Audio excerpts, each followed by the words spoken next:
Hindu, apa kalender mereka? Tahun baru Hindu apa? Diwana, apa? Saka. Orang Jawa apa? Soko. Tapi Jawa punya sendiri ya. Yunani punya sendiri ya. Masehi itu punya orang-orang Nasoro. Jadi Masih itu artinya Kristus sebenarnya. Ya milik mereka. Tapi kita umat Islam punya kalender sendiri. Mohon yang Muslim bangga dengan kalendernya. Hafal paling tidak. Bulan-bulan Islam itu dimulai dengan Muharram. Kita ini di bulan 12 ya. Bulan Dzulhijjah itu bulan ke-12. Kalau kita mengingat bulan-bulan Islam itu Muharram, Safar, Rabiul Awal, Rabiul Akhir, Jumadal Ula, Jumadal Akhirah, Rajab, Sya'ban, Ramadan, Syawal, Dzulqa'dah, Dzulhijjah. Paling tidak kita tahu. Sehingga tatkala kita berganti bulan, berganti tahun, kita faham. Karena semua peribadatan umat Islam itu berkaitan dengan Hijriah. Nggak ada yang Masehi. Kalau ditanya, kapan kita puasa? Ya 1 Ramadan. Kapan kita lebaran? Ya 1 Syawal gitu loh. Maksudnya Juninya kapan? Udah urusan sama Juni, wala Juli, Februari, nggak ada. Maka kita bersyukur kepada Allah Azza wa Jalla. Allah menjadikan kita umat yang mengikuti Rasulullah Sallallahu Alaihi Wasallam, mengikuti agama yang benar, dan semoga Allah mematikan kita di atas agamanya. Malam ini malam Jumat, kita itu diperintahkan banyak-banyak sholawat kepada Nabi SAW sepanjang hari, sepanjang bulan, sepanjang tahun. Tapi untuk hari Jumat spesial. Allah Azza wa Jalla mengatakan, Innallaha wa malaikatahu yusalluna ala nabi. Sesungguhnya Allah dan malaikat-malaikatnya itu bersolawat kepada Nabi. Allah saja bersalawat kepada hamba yang paling dia cintai. Malaikat-malaikat Allah yang jumlahnya tak terhingga, yang hanya Allah yang tahu dengan jumlah malaikat itu. Yang kata Nabi alaihi salatu wassalam, attatis sama wa huqqalaha anta itta. Langit itu merintih. Kita kan sekarang kalau melihat penduduk yang paling banyak di mana? Di bumi ini. Mars mungkin nggak ada penduduknya, nggak ada yang hidup di sana. Jupiter juga nggak ada, Saturnus nggak ada. Kita merasa penduduk bumi ini sudah penuh, sudah banyak 8 miliar manusia yang memenuhi bumi. Langit itu merintih. Kenapa dia merintih? Pantas dia merintih. Kata Nabi SAW, karena tidak ada tempat seluas 4 jari. Illa wa malakun wadi'un jabhatahu. Melainkan ada malaikat yang sedang meletakkan keningnya bersujud buat Allah Azza wa Jalla. Penuh jemaah. Langit itu dengan malaikat-malaikat, banyak jumlah mereka. Wa ma ya'lamu junuda rabbika illahu. Enggak ada yang tahu dengan jumlah mereka kecuali Allah Azza wa Jalla. Mereka bersolawat buat Nabi alaihi salatu wassalam. Lalu Allah memanggil hamba-hambanya yang beriman ya. Kita nih, ya ayyuhalladzina amanu sallu alaihi wasallimu taslima. Wahai orang-orang yang beriman, bersalawatlah kalian dan bersalamlah buat siapa? Buat Nabi Muhammad alaihi salatu wassalam. Dan untuk hari Jumat beliau mengatakan fa'akthiru fiha minas salati alayya. Di hari Jumat itu kalian perbanyak salawat. Dan dalam Islam, hari itu bermula dari kapan? Dari matahari terbenam. Bukan jam 12 malam. Kita ini sudah masuk Jumat. Malamnya sekarang. Besok malam itu malam Sabtu. Ahibati fillah, Apa tema kita? Sakinah sampai mati. Emangnya ibu-ibu nggak sakinah? Ya, lawannya sakinah itu apa jemaah? Apa lawannya sakinah? Ya nggak sakinah gitu kan. Lawannya sakinah itu apa? KDRT. Apakah lawannya sakinah KDRT? Enggak. Kadang-kala nggak ada KDRT di rumah, tapi nggak ada sakinah juga gitu. Kemana? Sakinah ke pasar, jadi lagi nggak di rumah dia. Nah, ahibati fillah, sakinah itu artinya ketentraman ya, kedamaian. Allah Azza wa Jal, coba dibuka firman Allah Subhanahu wa taala ya. Ketika Allah menciptakan Nabi Adam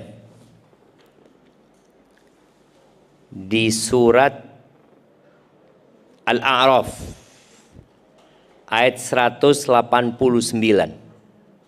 Alhamdulillah sekarang orang nggak ada ceritanya ketinggalan bawa Quran, karena di HP-nya sudah ada Quran. Surat Al-A'raf ayat 189. Apa kata Allah Azza wa Jal? Huwallazi khalaqakum min nafsin wahidah. Dialah Allah Jalla Jalaluh yang menciptakan kalian dari satu jiwa. Sekarang jumlah manusia berapa? 8 miliar jemaah. Itu dari satu jemaah. 8 miliar itu dari satu. Siapa? Nabi Adam alaihissalam. Min nafsi wahidah. Wa ja'ala minha zawjaha.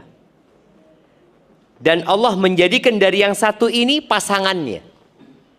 Jadi pasangannya bukan dari yang lain. Pasangannya tidak diciptakan dari tanah. Hawa itu diciptakan dari tanah? Enggak. Ciptakan dari siapa? Dari Adam. Nabi Adam dari tanah. Yang ujung-ujungnya akhirnya dari tanah juga gitu. Tapi Hawa ini diciptakan dari Nabi Adam. Kenapa kok tidak diciptakan dari tanah langsung seperti Nabi Adam? Allah mengatakan liyaskuna ilaiha. Ini sakinah, agar condong ke sana, agar tentram, agar damai ya, condong ke situ gitu loh. Makanya ketika terjadi LGBT, tahu-tahu laki-laki condong kepada laki-laki, oh ini bermasalah gitu loh. Perempuan condongnya ke perempuan, oh enggak kayak gitu. Allah menciptakan Adam dan Hawa, tidak menciptakan Adam dan Bambang, enggak gitu. Adam dan Hawa gitu loh. Di situ namanya sakinah, ada kecondongan ya.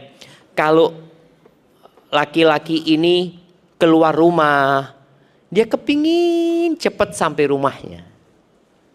Kenapa? Karena dia dapat ketenangan. Bapak-bapak sekarang kalau pulang kerja kepingin cepat sampai rumah, apa nunggu istri tidur? Iya. Ada yang nunggu istri tidur. Ada aja. Anak ketemu dengan seorang suami istri, orang kaya dua-duanya. Suaminya kaya, istrinya juga berduit lah. Ribut sampai mereka mau cerai. Akhirnya Ana dengar dari istrinya dulu. Ngobrol istrinya. Habis gitu Ana dengar dari suaminya. Habis gitu dikumpulkan dua orang ini jamaah. Jadi memang untuk menyelesaikan masalah itu nggak boleh dengar dari salah satu pihak ya. Kita kalau dengar dari salah satu ya kita akan beranggapan yang kedua yang salah. Padahal boleh jadi dua-duanya salah gitu. Sang istri menceritakan, suami Ana ini Ustaz datangnya malam terus Ustaz. Padahal udah pulang kerja dia. Akhirnya tanya, Bang, betul Bang, kata istri antum pulangnya malam. Betul Ustaz, betul sekali. Kata dia. Tahu Ustaz kenapa? Ana pulang nunggu anak-anak tidur Ustaz. Soalnya selalu pedes ngomongnya istri anak ini, Ustaz. Jadi kalau anak pulang habis isya gitu, pulang kerja itu, oh ribut, Ustaz. Kenapa ini kayak pegawai pajak gitu, Ustaz. Ditanyain ini. Akhirnya anak males. Anak pulang malam bukan karena anak kelayap kemana-mana. Enggak, anak nunggu anak-anak tidur. Kenapa? Kesian anak-anak. Yang salah siapa kok gitu? Ibu-ibu. Yang salah siapa?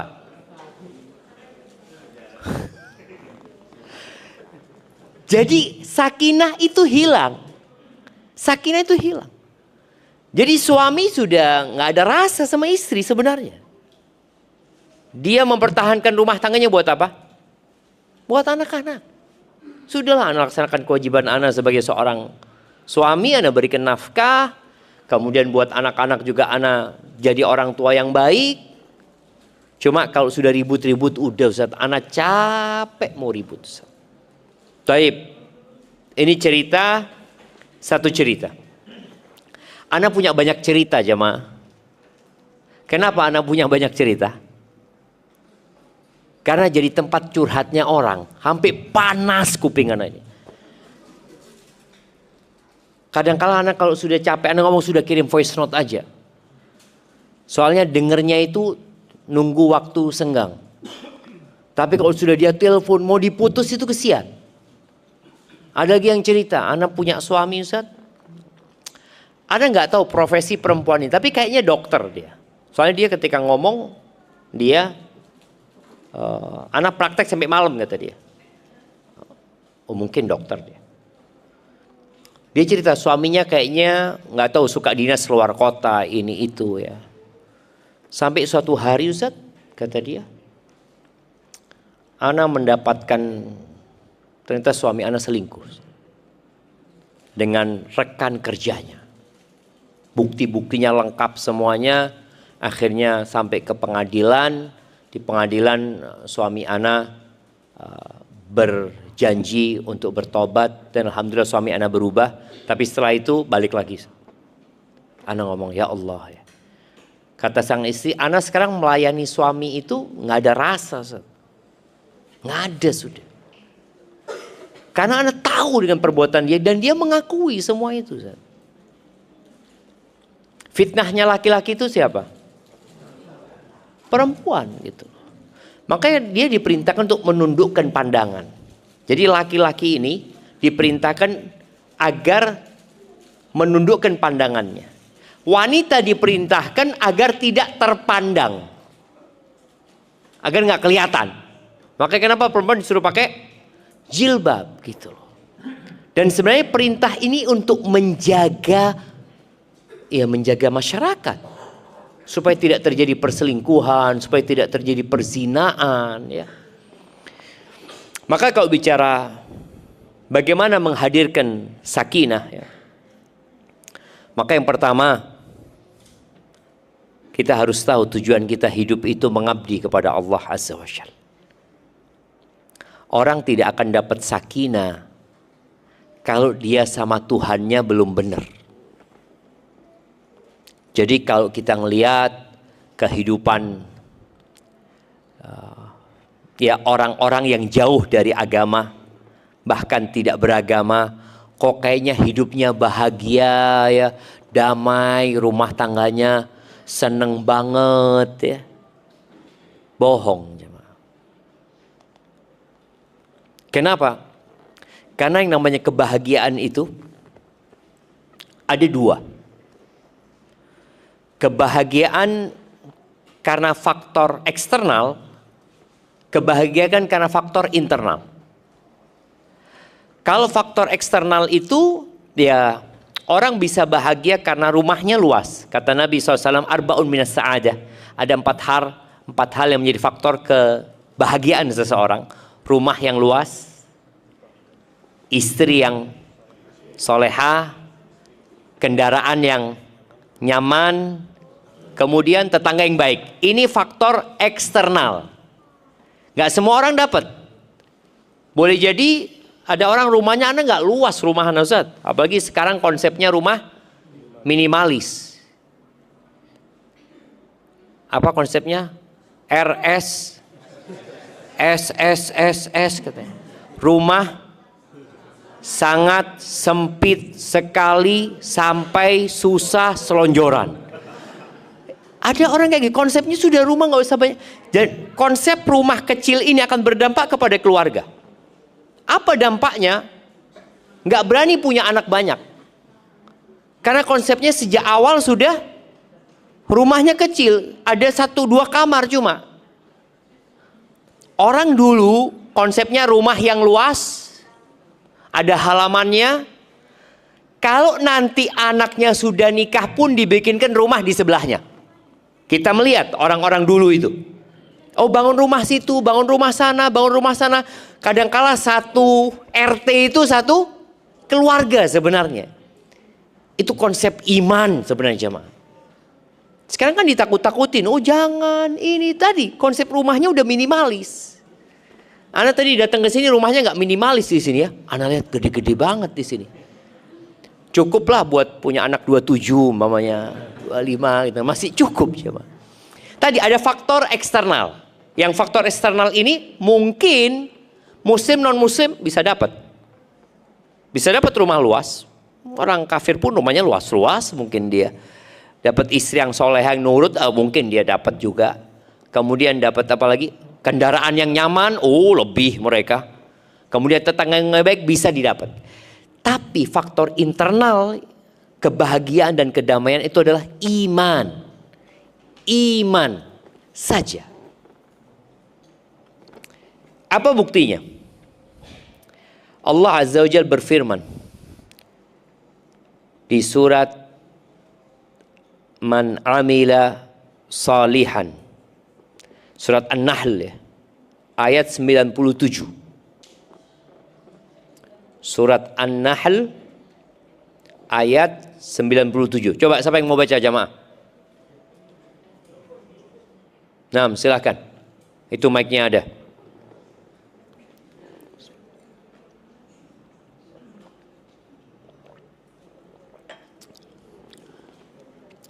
Monggo, surat An-Nahl ayat 97. Loh ayo.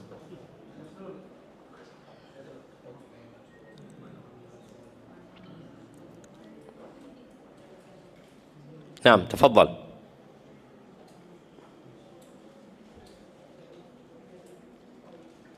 An-Nahl.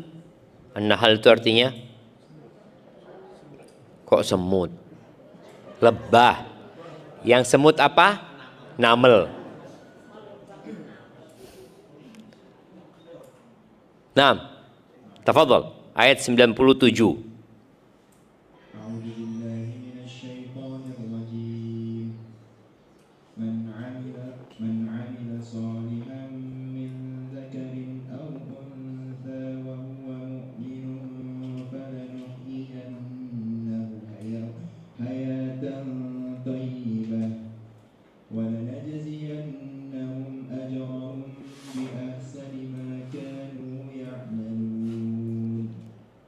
Iya, artinya barang siapa yang mengerjakan amal soleh, baik laki-laki maupun perempuan dalam keadaan beriman. Ingat, dalam keadaan beriman.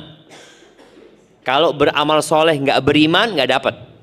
Kita lihat orang-orang kafir juga sodako, bahkan kemarin kurban pun ikut kurban jemaah, ikut kurban. Sampai ada non muslim itu cerita anak punya sepupu dia jualan kambing. Beli nih non muslim kata dia. Loh, ibu buat apa? Buat korban kata dia.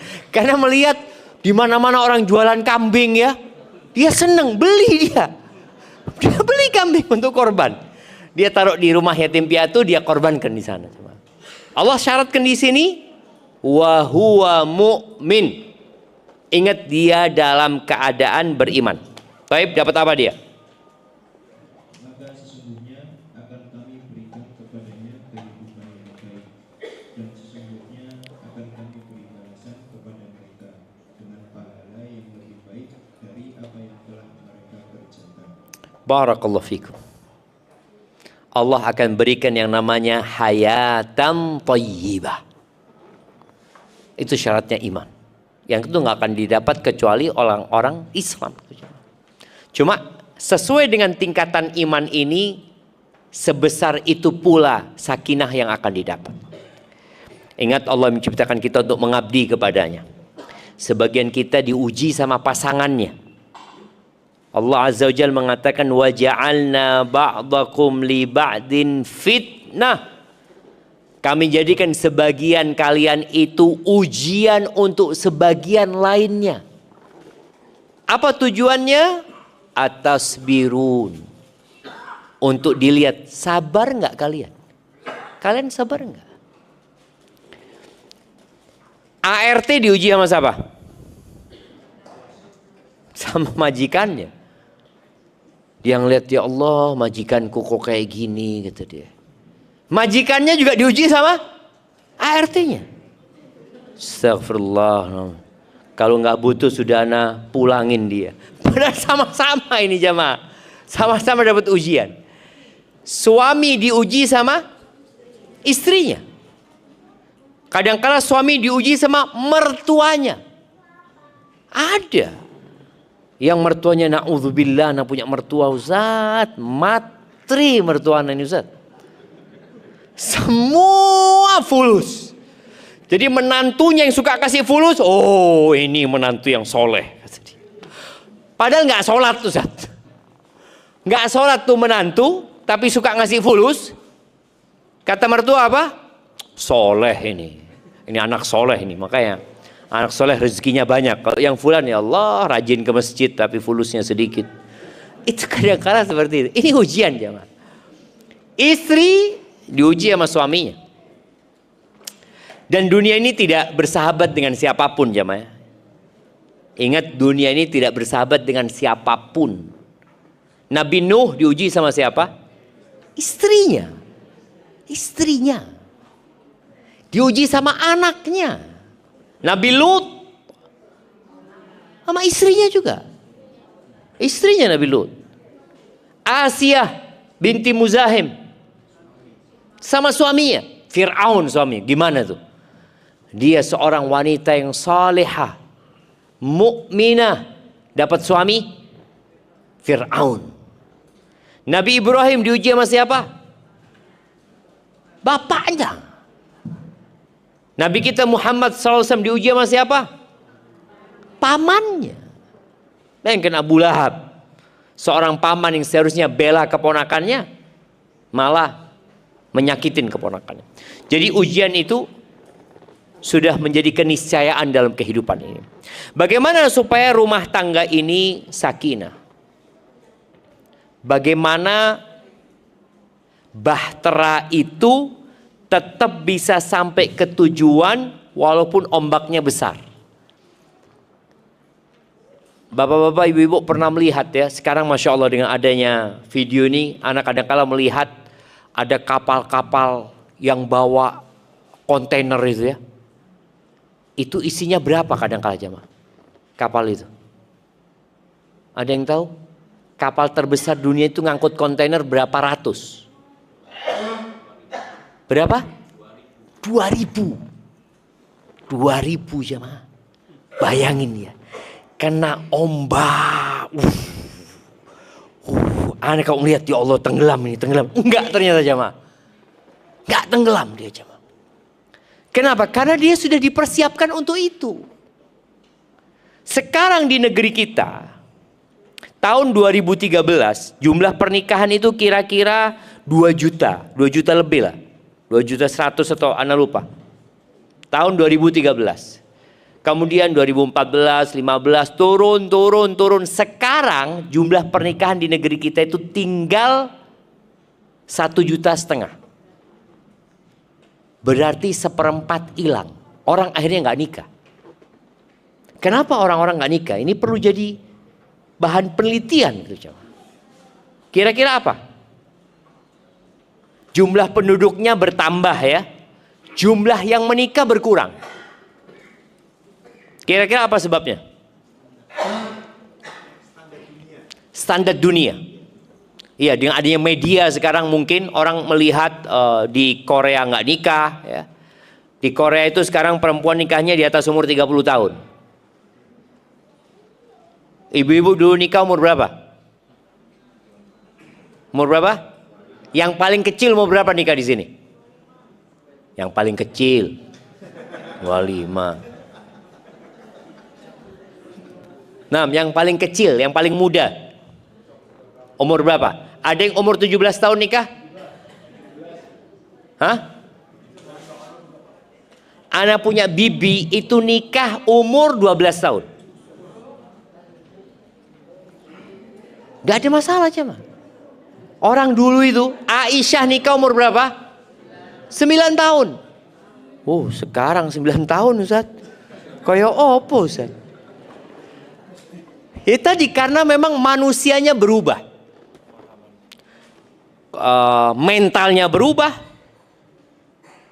Kalau dulu anak lulus SD itu sudah kerja. Kita kalau lihat pegawai negeri setelah kemerdekaan. Emangnya ada yang lulus kuliah? Lulus SD. Tidak lulus SD aja pegawai negeri. Kemudian SMP. Kemudian SMA. Sekarang doktor tidak kerja. Kadang-kadang dia sulit cari pekerjaan. Jadi sekarang orang melihat anak itu SMP atau SMA dianggap apa? Masih kecil. Oh, saya SMA cilik, saya kata. Ada masalah dengan kita. Tadi standar dunia, standar TikTok, standar medsos ini yang membuat orang akhirnya tidak menikah. Nunda nikah, akhirnya nggak nikah. Taib. Tinggal 1,5 juta. Dari 1,5 juta kira-kira yang bercerai tahun 2024 itu hampir 500.000. Bayangin ya.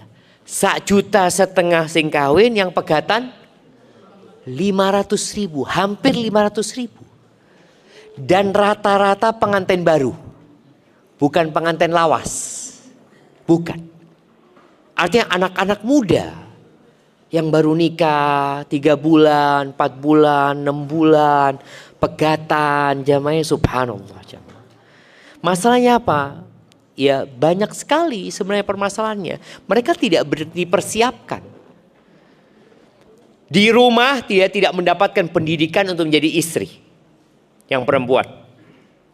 Apalagi sekarang dengan adanya belanja online ya. Kalau subhanallah perempuan dulu itu punya anak bisa langsung nyuci piring, nyuci baju, masak. Masak aja, lahir langsung masak. Sekarang, enggak boleh bergerak, kata dia. Dipasangnya apa di perutnya itu? Korset ya. Enggak boleh, geraknya pelan-pelan, kata dia. Subhanallah. Sudah diperlakukan seperti itu, anaknya enggak banyak lagi. Anak sering sampaikan. Bagaimana ada ustadz di Bondowoso, meninggal sudah ustadz itu. Anak ketemu sama anaknya yang nomor 28 coba. Dari satu istri punya anak 28. Dan anak ketemu sama yang nomor 28. Semua anaknya jadi orang. Tidak ada yang jadi macan. Bayangin ya, berarti kan orang tuanya didik anak-anaknya.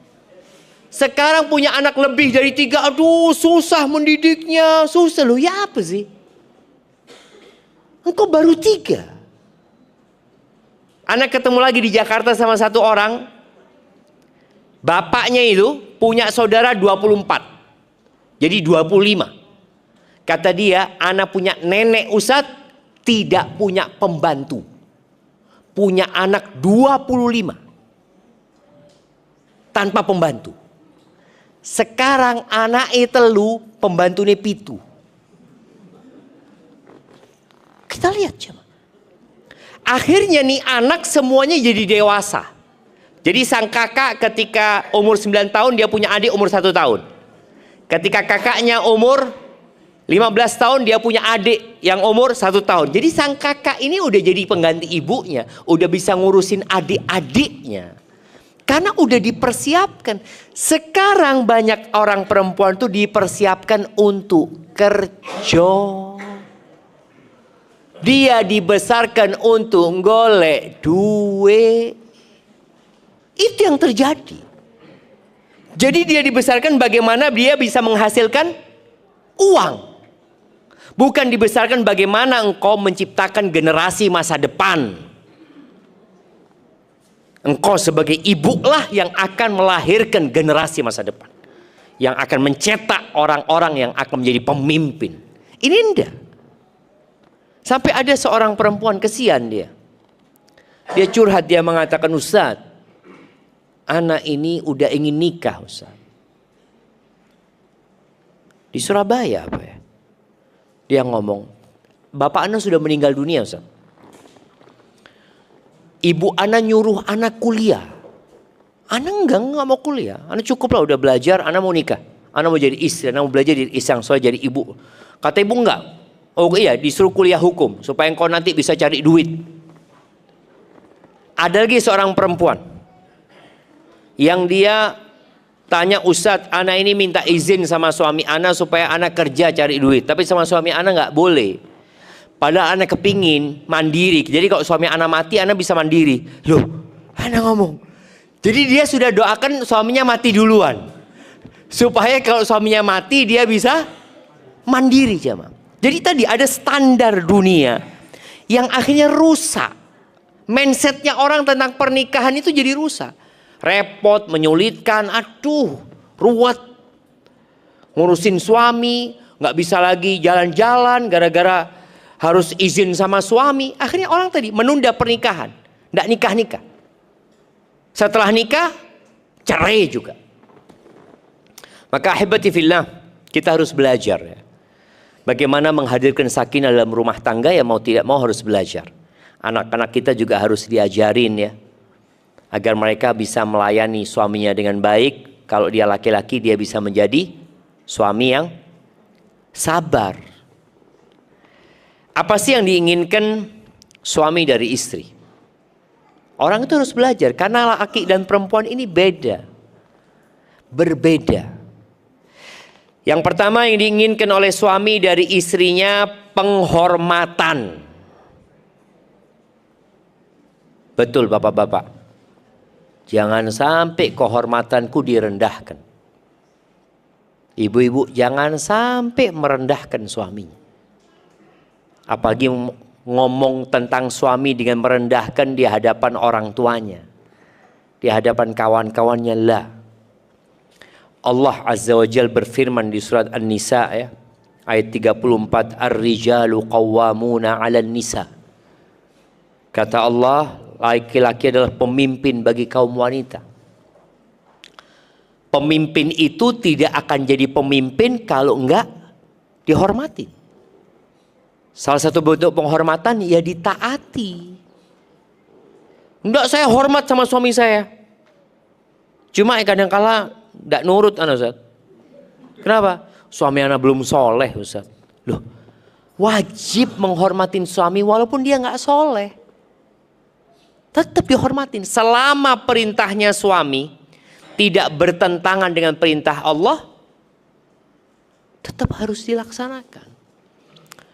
Sampai Nabi SAW mengatakan ya, dalam hadis yang diriwayatkan Ibnu Majah, "Lau kuntu amiran ahadan an yasjuda li ahadin." Nih buat para perempuan ya, kalau ingin rumah tangganya sakinah, mawaddah dan rahmah, ingat pesan Nabi SAW.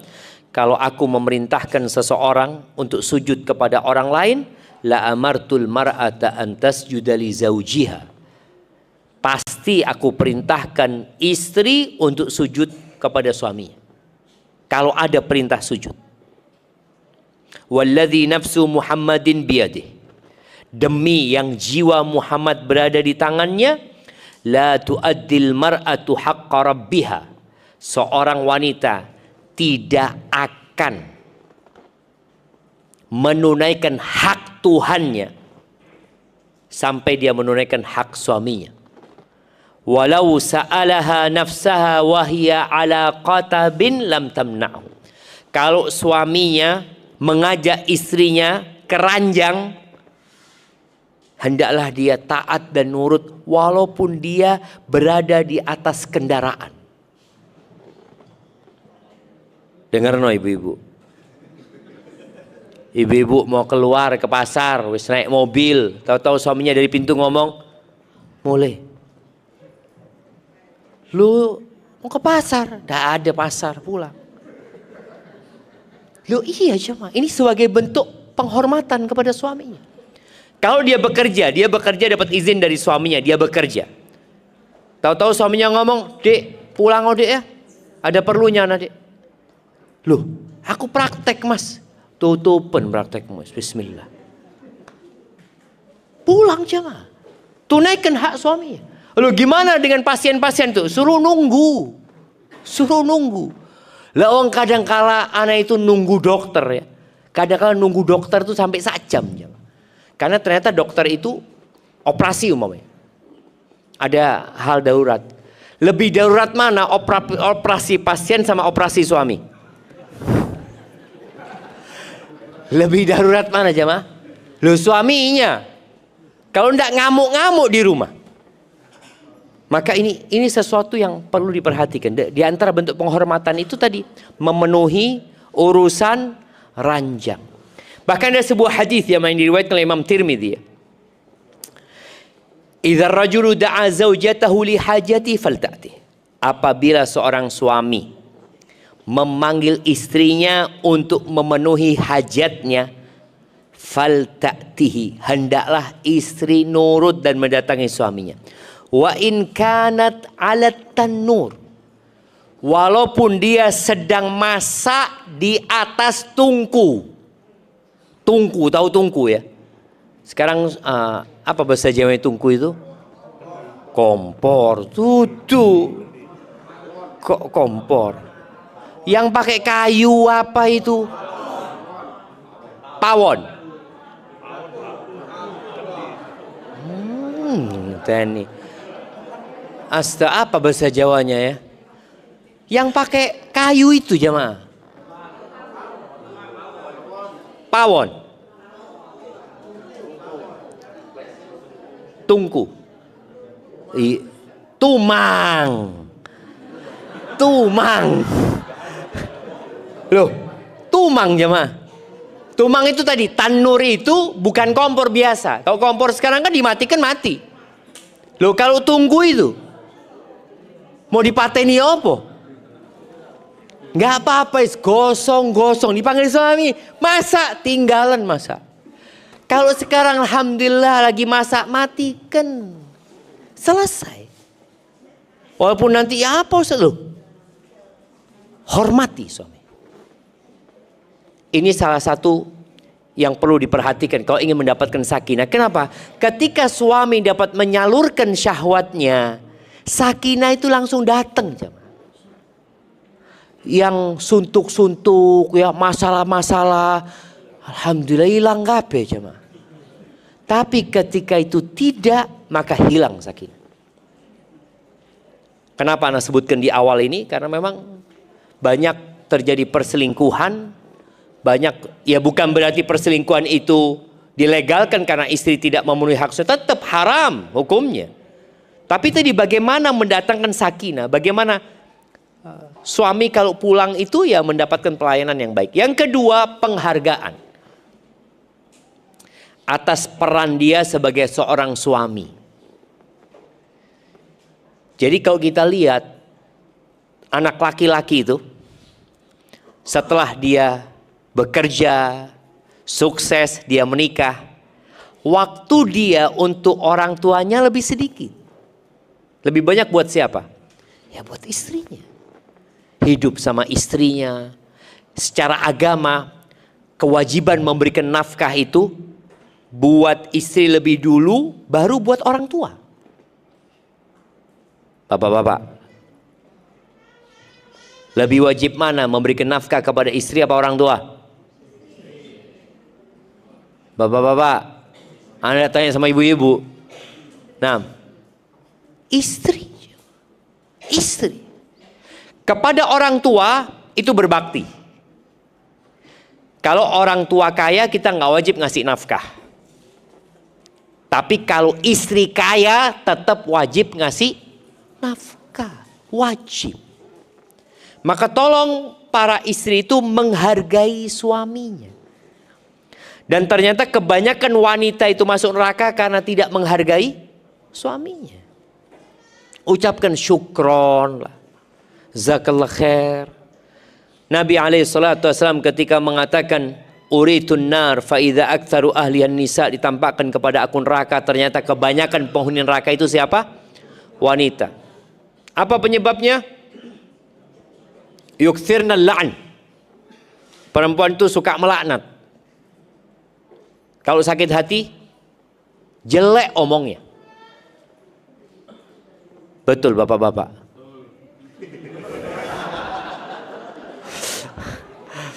Kalau sudah sakit hati, perasaan dia nggak bisa nguasai, akhirnya dia memaki, yang ngelek-ngelek, no, aduh elek pokoknya. Itu kata Nabi SAW. Wa yakfurnal ashir, dan kufur kepada suaminya. Yakfurnal ihsan, dia tidak menghargai kebaikan-kebaikan suaminya. Bahkan kata Nabi SAW, lau ahsanta ila ihdahun ad-dahr, kalau engkau berbuat baik sepanjang tahun kepada istrimu, kemudian istrimu mendapati kesalahan di dirimu, apa kata istrinya? Subhanallah jemaah. Kata Nabi SAW, anak-anak percaya sama Nabi SAW. Ma ra'aitu minka khairan qat. Perempuan akan mengatakan, aku nggak pernah lihat engkau berbuat baik sama aku, bang. Bang, engkau nggak pernah nyeneng no hatiku, bang. Loh, nggak pernah. Kalau lagi sakit hati, hilang semua kebaikannya. Makanya untuk ngobatin penyakit itu, apa yang harus dilakukan perempuan? Banyak-banyak sodakoh. Perempuan itu perbanyak sodakohnya, ya. Jangan suka numpuk barang. Kadangkala punya etalase isinya sandal, sepatu, sandal khusus, sepatu khusus, tas 2 kamar, umpamanya. Nggak apa-apa. Ketika engkau dapat yang baru, keluarkan. Karena sejatinya yang dikeluarkan itu yang jadi milikmu. Yang ada di situ belum tentu jadi warisan kalau engkau mati. Maka perbanyak sedekah. Agar tadi kecintaan kepada dunia, agar karakternya juga berubah. Nabi SAW menyuruh kita memperbanyak istighfar buat wanita juga khususnya, dan memperbanyak sedekah. Aibatifillah, sebagai bentuk penghargaan kepada suami, ya. Perempuan itu nggak boleh puasa sunnah kecuali izin sama suami. Kalau suami lagi di rumah, bayangkan dia mau puasa buat Allah, harus pamit sama siapa? Suami. Yang ketiga, suami itu butuh pendampingan. Jadi ibu-ibu itu jangan sibuk bersih-bersih ketika suaminya sudah datang. Kadang-kala suaminya datang, Assalamualaikum. Tetap duduk, Waalaikumsalam. Oh, wis teko, Bang. Loh, wis teko. Ya iki teko iki. Fatimah, ya. Fatimah. Aisyah radhiyallahu anha menceritakan Fatimah. Fatimah itu putrinya Nabi SAW. Kalau Nabi datang ke rumahnya, Fatimah itu berdiri nyambut Nabi SAW, ya, dicium Nabi SAW, dipegang tangannya, didudukkan di tempat duduknya. Jangan sampai perempuan ini suaminya datang, dia sedang masak, dia sedang ini, kemudian dia menyibukkan diri dengan, jangan, tinggalkan semua itu, sambut suaminya. Oh, suamiku datang. Ketika mungkin dia lagi telepon, matikan teleponnya. Gak usah, Afan, anak suami anda datang, gak perlu, langsung mati ini, set. Kok nanti ditanya, kenapa kau dimatikan? Surgaku datang. Oh, kena iki. Loh, bener jemaah, ketika dimatikan surga selainnya wis ono, surgaku datang. Sudah. Apalagi sekedar ngobrol sama teman-temannya, minta maaf, suamiku datang gitu loh. Ini sebagai bentuk didampingi suami, didudukkan, ya. Dan jangan sampai menyuguhkan makanan kemudian ditinggal. Ya, kadang-kala istri masak dikasihkan kepada suaminya, bang, fadol bang, dia sibuk masih masak yang lainnya. Jangan. Anak ingat cerita di Madura ketika seorang suami ini dibikinkan makanan enak sudah sama istrinya, lalu ngomong fadol bang, istrinya langsung nonton TV jemaah. Ini belum masanya HP ya, masanya TV dulu jemaah. Kata suaminya, dipanggil istrinya, ana lupa siapa namanya, atau siapa kata dia. Bu iya kenapa bang? Mari saya benih kucing, kata dia. Saya bukan kucing, kata dia. Kucing itu dikasih, ditinggal, itu kucing. Ini suami. Maka tolong ditunggoni, datang ini ngobrol sama suaminya. Dan penting, pendampingan ini penting ya, Ma. Soalnya kadang-kala suami itu jadi malas di rumah. Dia kalau makan di luar mungkin sama sahib-sahibnya. Ini tolong didampingin lah. Pendampingan, ketika tidur pun didampingin ya. Kalau memang ada sesuatu mau pergi atau apa, ya sudah, izin. Aisyah radhiyallahu anha mendampingi Nabi ketika makan. Bahkan subhanallah makan sepiring berdua. Kapan bapak-bapak makan sepiring berdua sama istrinya? Kapan suap-suapan sama suaminya? Kapan? Penganten anyar. Eling sih pengantin anyar ya. Ngambil no apa? Anggur. Fadol iku. Biyen niku Zat, saiki wis sendak gitu. Dampingi. Mandi bareng. Waduh Zat, wis tuwek-tuwek Zat loh. Subhanallah. Sekarang rek mandi antri gantian. Ayo siapa dhisik? Nggak usah siapa dhisik. Ini ceritanya Aisyah radhiyallahu anha. Bagaimana kata Aisyah radhiyallahu anha, kuntu aghtasilu ana wa Rasulullah sallallahu alaihi wasallam min ina'in baini wa bainahu wahid. Aku mandi sama Nabi SAW berduaan. Timbanya itu di depan antara aku sama Nabi SAW.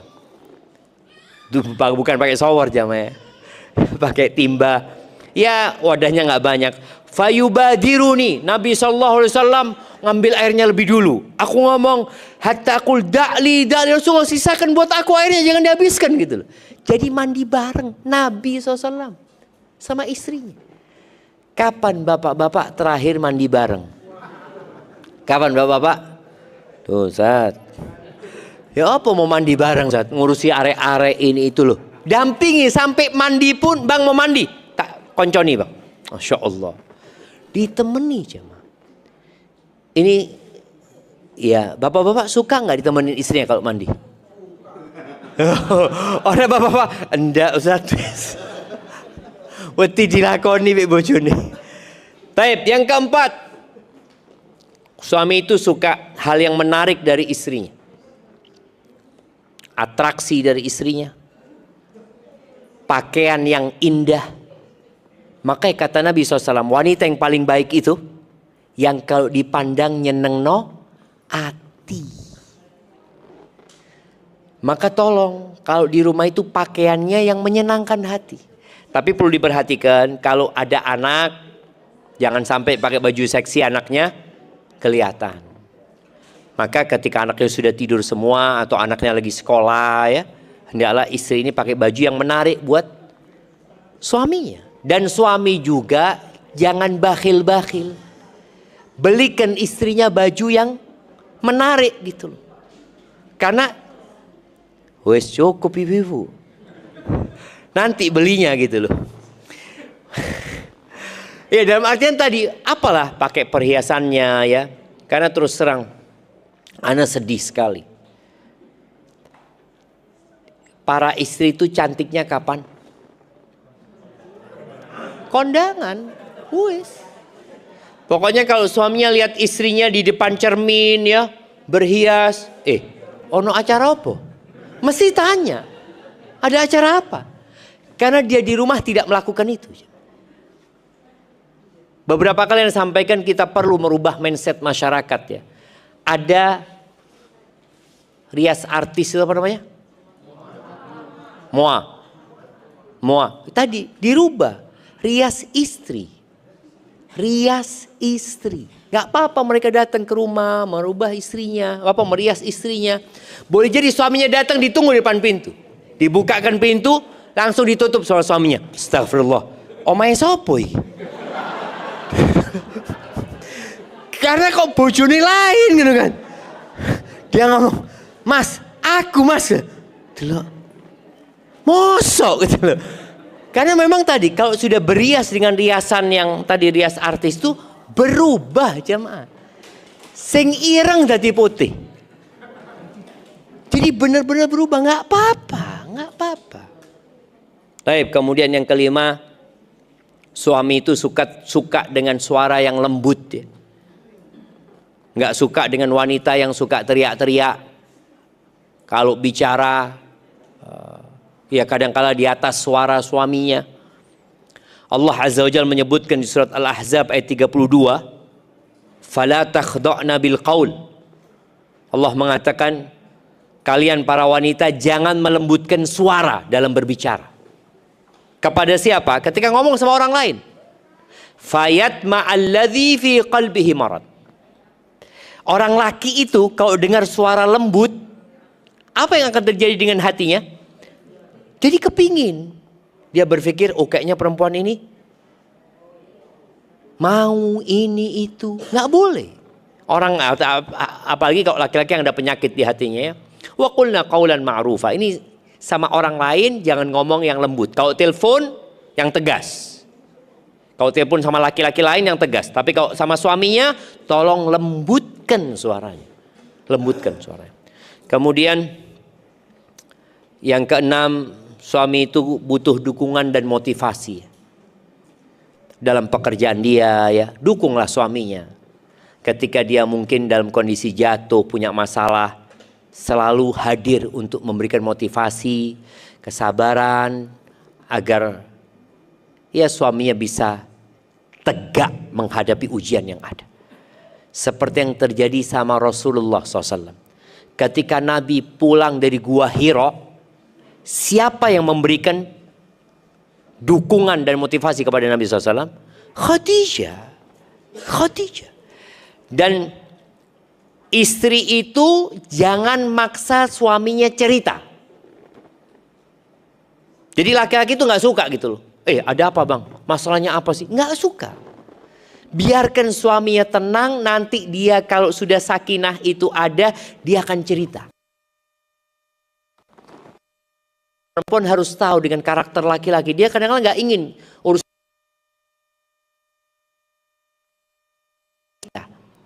Khadijah tidak meminta kepada Nabi SAW untuk cerita. Ketika Nabi SAW mengatakan zammiluni, selimuti aku ya. Kadang-kala perempuan ini tahu suaminya lagi punya masalah, kelihatan dari raut wajahnya. Jangan langsung didudukkan, bang, punya masalah apa kau? Cerita sama aku. Jangan. Dia malah nggak cerita gitu loh. Tapi dia minta diselimutin. Dia kepingin air hangat, kasih air hangat, kemudian dipijit, biar dia sampai tenang, dia akan cerita. Akhirnya Nabi Muhammad SAW cerita sama Khadijah. Baru Khadijah hadir untuk memberikan dukungan. Faham ibu-ibu? Faham apa udah faham? Insyaallah faham ya. Baik, kemudian yang ketujuh yang diinginkan suami itu jaga kehormatan dirinya. Tadi di antara bentuk menjaga kehormatan diri, jangan berduaan dengan laki-laki ya, yang bukan mahramnya. Jangan memasukkan ke rumah orang yang tidak disukai oleh suaminya. Jangan keluar rumah kecuali izin sama suaminya ya. Jangan sibuk ya chatting atau apa dengan laki-laki yang tidak ada perlunya. Jaga kehormatan suami. Yang kedelapan, suami itu ingin istri itu mendidik dan merawat anak-anak dengan baik. Maka tolong jangan sampai perempuan ini sibuk sama kawan-kawannya, sibuk sama pekerjaannya, tugas dia.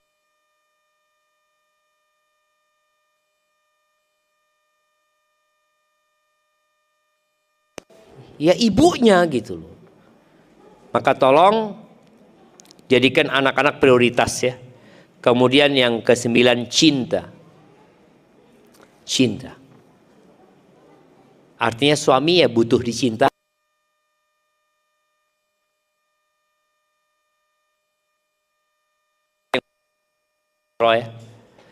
Rata-rata wanita yang dinikahi dia mesti gugat cerai, khulu. Maka akhirnya nama orang ini jadi jelek gitu. Akhirnya dia ingin membersihkan namanya. Suatu hari pulang dari masjid, dia bawa kawannya, Abdullah bin Abi Arqam kalau nggak salah.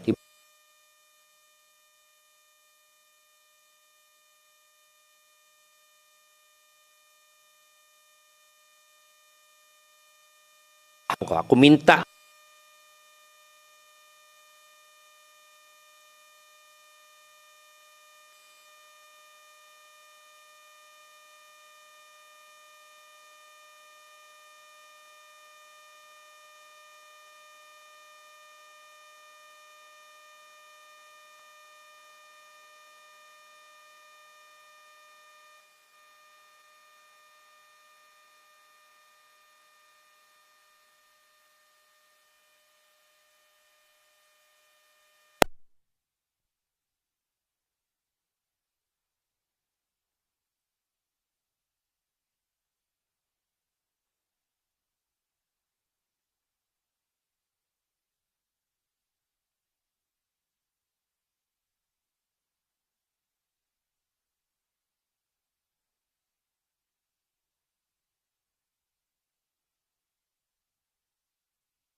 merayu di dalam rumah tangga.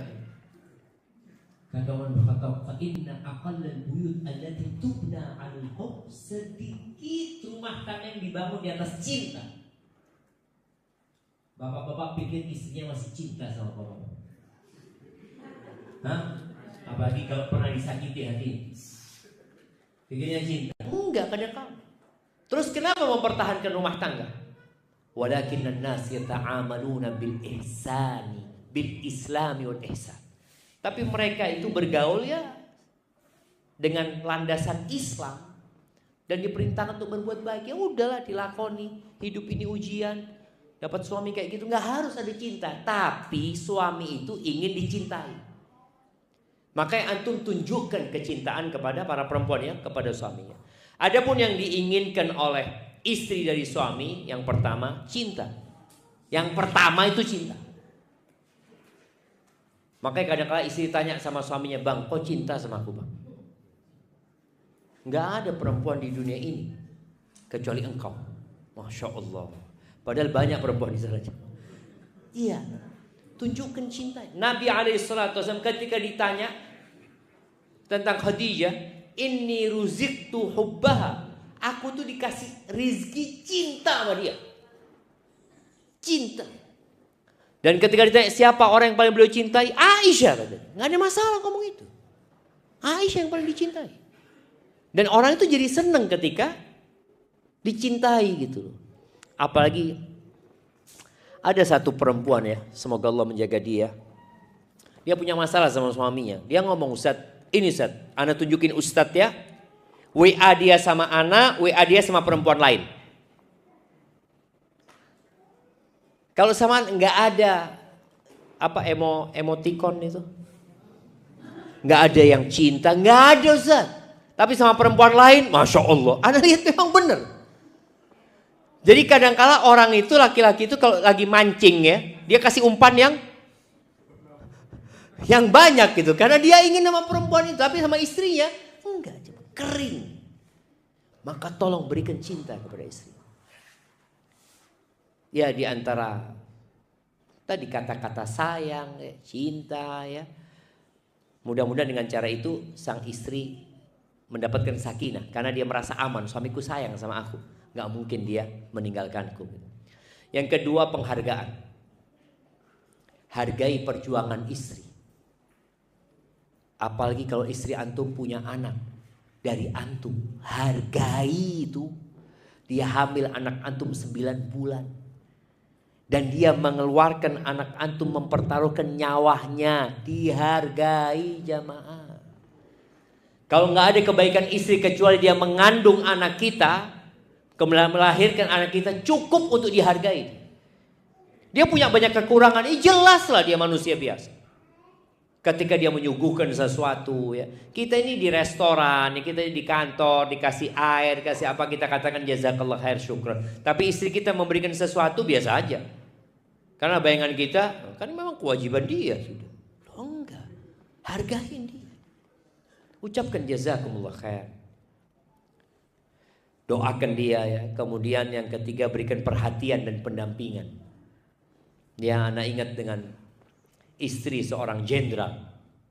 Satu bintang 2, yang satu bintang 1, anak ingat ya. Waktu haji. Curhat nih, istrinya 2 ngomong, Ustaz, sampaikan kepada suami-suami kita, kalau fulus Ustaz jangan ditanya Ustaz. Fulus. Tapi kita ini gak mau fulus aja Ustaz. Kita butuh diperhatikan. Maka tolong tadi bapak-bapak sekali-kali ya duduk sama istrinya, ajak istrinya keluar kayak atau apa. Nabi SAW kadang-kala lomba lari sama Aisyah. Dilakukan itu sebagai bentuk pendampingan kepada istrinya. Kemudian Nabi SAW kalau malam ini gak langsung tidur. Yang keempat, perempuan itu ingin didengarkan isi hatinya. Dia mungkin punya masalah, dia ingin ngomong sesuatu, ya kasih waktu dia. Kapan Nabi SAW memberikan waktu? Nabi itu sibuk, super sibuk. Istrinya berapa? 9. Ngurusin umat, perang. Tapi ketika malam hari sampai rumah, beliau dengarkan cerita istrinya. Nggak langsung tidur. Maka tolong adakan waktu untuk mendengarkan. Kemudian ya, perempuan itu ingin disertakan dalam kesenangan suami. Jadi suami ini kalau lagi makan enak umpamanya atau apa, ya jangan lupa sama istri. Ada Aisyah radhiyallahu anha, Nabi lagi di rumahnya Aisyah. Ada satu orang ini ngundang Nabi SAW, lagi masak dia. Masak marok teh, marok itu kuah daging. Kata sahabat ini, ya Rasulullah, aku ingin kau datang ke rumahku ya Rasul, aku masak ini. Kata Nabi SAW, ini diundang juga enggak? Siapa maksudnya? Aisyah. Kata sahabat ini, enggak ya Rasulullah, cuma engkau aja gitu loh. Kata Nabi SAW, kalau gitu aku enggak datang gitu. Akhirnya datang lagi nih. Ya Rasulullah, ayo ya Rasulullah, engkau datang ya Rasulullah. Kata Nabi SAW, ini diundang juga enggak? Enggak ya Rasulullah, kalau gitu aku enggak datang. Terakhir kata sahabat ini, datang ya Rasulullah, ayolah ya Rasulullah, datang ke rumahku Rasulullah, makan ya Rasulullah, kata dia. Ini diundang juga. Iya, kata dia. Baru berangkat. Jadi ada hal-hal yang kadang-kala kita perlu berbagi sama istri kita, kesenangan kita. Kemudian yang keenam, yang keberapa? Loh, kok bisa kelima jemaah? Yang keempat itu ingin didengarkan isi hatinya. Yang kelima itu ingin disertakan dalam kesenangan suaminya. Kalau anak salah tolong ditegur. Yang keenam, ingin suasana santai dan menyenangkan di rumah. Ada family time. Perlu, dia ingin. Jadi jangan suami pulang itu pegang HP, sibuk main game, ini itu, jangan. Betul ibu-ibu? Bapak-bapaknya memang betul gitu kan. Dan bantuin istrinya, sekali-kali masakin buat istrinya. Nabi SAW kalau di rumah itu bantuin urusan keluarganya. Baik, kemudian yang ke-7, ingin kedekatan dengan anak-anak. Ingin. Jadi para wanita itu ingin bapaknya dekat sama anaknya gitu. Jangan sampai ada jarak antara anak sama bapak. Bapak, aku sibuk cari duit. Iya, engkau cari duit, cari nafkah, betul. Dan para ibu juga tolong bikin anaknya cinta sama bapaknya. Kalau bapaknya datang, ayahmu datang, ayo semuanya. Semuanya tinggalkan kegiatannya untuk nyambut ayahnya. Jadi sang ayah pun akhirnya jadi dekat sama anak-anaknya. Yang ke-8, ingin dimaklumi kekurangannya dan dimaafkan kesalahannya. Jangan diungkit-ungkit kesalahan perempuan tersebut. lupakan jangan. Kemudian yang terakhir, ingin suami yang royal, yang dermawan. Betul Ibu? Jangan bakhil-bakhil jadi suami itu. Hadza wallahu a'lam bishawab. Itu yang bisa Anda sampaikan. Udah 7:30 ternyata jemaah. Apabila ada pertanyaan monggo, mungkin 1-2 pertanyaan, tafadhol.